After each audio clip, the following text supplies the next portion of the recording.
خلیفہ ہارون الرشید عباسی خاندان کا 5واں خلیفہ تھا۔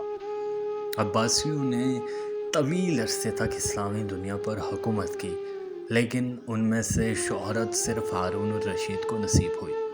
ہارون الرشید کے دور میں ایک بار بہت بڑا قحط پڑ گیا۔ اس قحط کے اثرات سمرقند سے لے کر بغداد تک اور کوفہ سے لے کر مراکش تک ظاہر ہونے لگے۔ ہارون الرشید نے اس قحط سے نمٹنے کے لیے تمام تدبیریں آزما لیں۔ اس نے غلے کے گودام کھول دیے، ٹیکس معاف کر دیے، پوری سلطنت میں سرکاری لنگر خانے قائم کر دیے اور تمام امراء اور تاجروں کو متاثرین کی مدد کے لیے موبلائز کر دیا۔ لیکن اس کے باوجود عوام کے حالات ٹھیک نہ ہوئے۔ ایک رات ہارون الرشید شدید ٹینشن میں تھا، اسے نیند نہیں آ رہی تھی۔ ٹینشن کے اس عالم میں اس نے اپنے وزیر اعظم یحییٰ بن خالد کو طلب کیا۔ یحییٰ بن خالد ہارون الرشید کا استاد بھی تھا، اس نے بچپن سے بادشاہ کی تربیت کی تھی۔ ہارون الرشید نے یحییٰ خالد سے کہا، استاد محترم، آپ مجھے کوئی ایسی کہانی، کوئی ایسی داستان سنائیں جسے سن کر مجھے قرار آ جائے۔ یحییٰ بن خالد مسکرایا اور عرض کیا، بادشاہ سلامت، میں نے اللہ کے کسی نبی کی حیات طیبہ میں ایک داستان پڑھی تھی۔ یہ داستان مقدر قسمت اور اللہ کی رضا کی سب سے بڑی اور شاندار تشریح ہے۔ آپ اگر اجازت دیں تو میں وہ داستان آپ کے سامنے دہرا دوں۔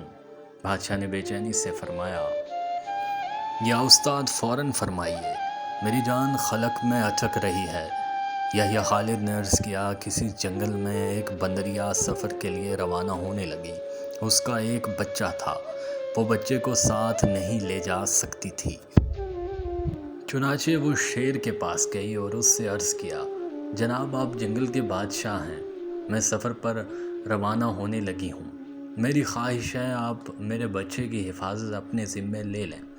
شیر نے حامی بھر لی۔ بندریا نے اپنا بچہ شیر کے حوالے کر دیا۔ شیر نے بچہ اپنے کندھے پر بٹھا لیا۔ بندریا سفر پر روانہ ہو گئی۔ اب شیر روزانہ بندر کے بچے کو کندھے پر بٹھاتا اور جنگل میں اپنے روز مرہ کے کام کرتا۔ ایک دن وہ جنگل میں گھوم رہا تھا کہ اچانک آسمان سے ایک چیل نے ڈائی لگائی۔ شیر کے قریب پہنچی، بندریا کا بچہ اٹھایا اور آسمان میں گم ہو گئی۔ شیر جنگل میں بھاگا دوڑا لیکن وہ چیل کو نہ پکڑ سکا۔ یحییٰ خالد رکا، اس نے سانس لیا اور خلیفہ ہارون الرشید سے عرض کیا، بادشاہ سلامت۔ چند دن بعد بندریا واپس آئی اور شیر سے اپنے بچے کا مطالبہ کر دیا۔ شیر نے شرمندگی سے جواب دیا، تمہارا بچہ تو چیل لے گئی ہے۔ بندریا کو غصہ آ گیا اور اس نے چلا کر کہا، تم کیسے بادشاہ ہو؟ تم ایک امانت کی حفاظت نہ کر سکے، تم اس سارے جنگل کا نظام کیسے چلاؤ گے؟ شیر نے افسوس سے سر ہلایا اور بولا، میں زمین کا بادشاہ ہوں، اگر زمین سے کوئی آفت تمہارے بچے کی طرف بڑھتی تو میں اسے روک لیتا، لیکن یہ آفت آسمان سے اتری تھی اور آسمان کی آفتیں صرف اور صرف آسمان والا روک سکتا ہے۔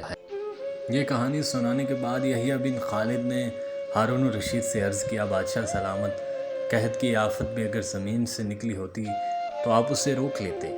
یہ آسمان کا عذاب ہے، اسے صرف اللہ تعالیٰ روک سکتا ہے، چنانچہ آپ اسے رکوانے کے لیے بادشاہ نہ بنیں، فقیر بنیں، یہ آفت رک جائے گی۔ دنیا میں آفتیں دو قسم کی ہوتی ہیں، آسمانی مصیبتیں اور زمینی آفتیں۔ آسمانی آفت سے بچنے کے لیے اللہ تعالیٰ کا راضی ہونا ضروری ہوتا ہے، جبکہ زمینی آفت سے بچاؤ کے لیے انسانوں کا متحد ہونا، وسائل کا بھرپور استعمال اور حکمرانوں کا اخلاص درکار ہوتا ہے۔ یحییٰ بن خالد نے ہارون الرشید کو کہا تھا، بادشاہ سلامت، آسمانی آفتیں اس وقت تک ختم نہیں ہوتی جب تک انسان اپنے رب کو راضی نہیں کر لیتا۔ آپ اس آفت کا مقابلہ بادشاہ بن کر نہیں کر سکیں گے، چنانچہ آپ فقیر بن جائیے، اللہ کے حضور گر جائیے، اس سے توبہ کیجیے، اس سے مدد مانگیے۔ دنیا کے تمام مسائل اور ان کے حل کے درمیان صرف اتنا فاصلہ ہوتا ہے جتنا ماتھے اور جائے نماز میں ہوتا ہے، لیکن افسوس، ہم اپنے مسائل کے حل کے لیے 7 سمندر پار تو جا سکتے ہیں، لیکن ماتھے اور جائے نماز کے درمیان موجود چند انچ کا فاصلہ طے نہیں کر سکتے۔